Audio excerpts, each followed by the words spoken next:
नमस्कार दोस्तों, आज मैं आपको चौथ माता की कहानी सुनाने जा रही हूँ। एक नगर में एक बूढ़ी माँ रहती थी। वह अपने बेटे की सलामती के लिए 12 महीनों की चौथ का व्रत करती थी। हर चौथ को पंसारी के दुकान से थोड़ा सा गुड़ और घी लाकर 4 लड्डू बनाती, एक बेटे को देती, एक से पूजा करती, एक हथकार के लिए निकालती और एक चांद उगने पर खुद खा लेती थी। एक बार उसका बेटा ताई से मिलने गया।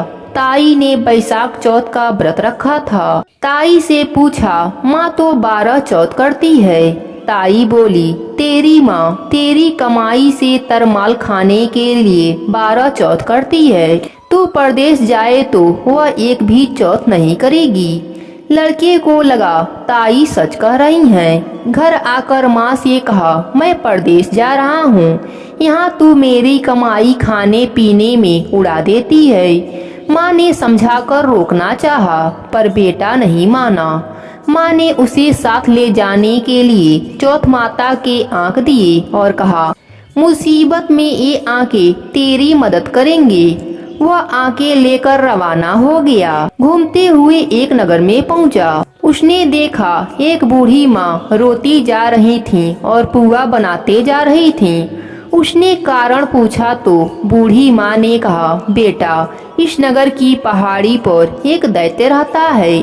पहले वह नगर में आकर कई लोगों को खाने के लिए मार देता था। अब राजा हर घर से एक आदमी दैत्य के पास भेजता है और आज मेरे बेटे की बारी है, इसलिए रो रही हूँ और उसी के लिए पुआ बना रही हूँ। वह बोला, तू पुए मुझे खिला दे, तेरे बेटे की जगह मैं चला जाता हूँ। बूढ़ी माँ ने खीर पुए उसे खिला दिए। खा पी कर वह सो गया।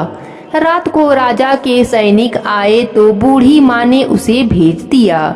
दैत्य के सामने पहुंचने पर उसने चौथ माता के आंखें दैत्य की तरफ फेंका और कहा, हे चौथ माता, यदि मेरी माँ मेरी सलामती के लिए व्रत करती है तो दैत्य का सिर कट कर गिर जाए। तुरंत दैत्य का सिर कट गया। लड़का वापस आ गया।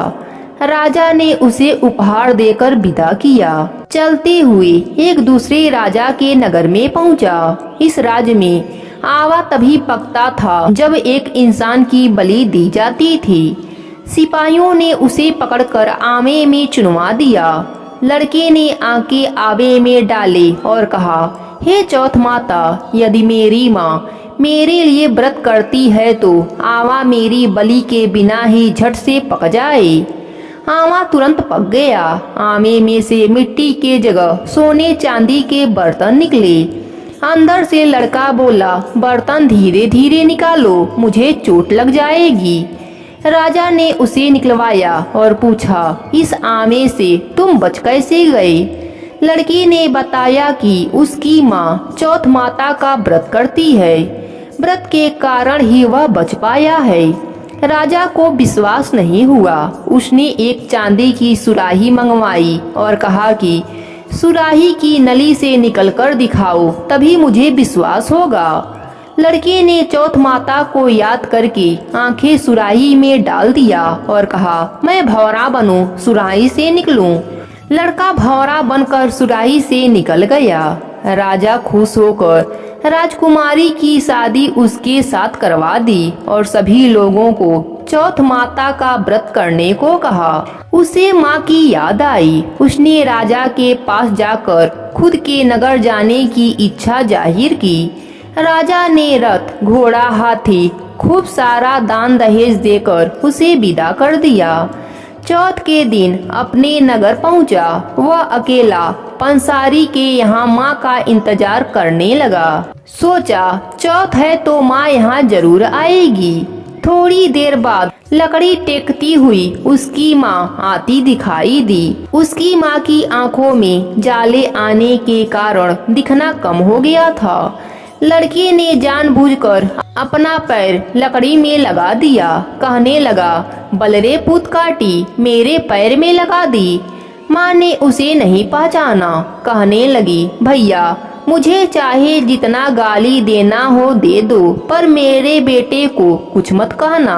बेटा माँ के चरणों में गिर पड़ा, कहा, मैं तेरा बेटा हूँ, मुझे माफ कर दो माँ। माँ ने उसे गले से लगा लिया। नगर के लोगों ने विश्वास नहीं किया कि वह उसका बेटा है।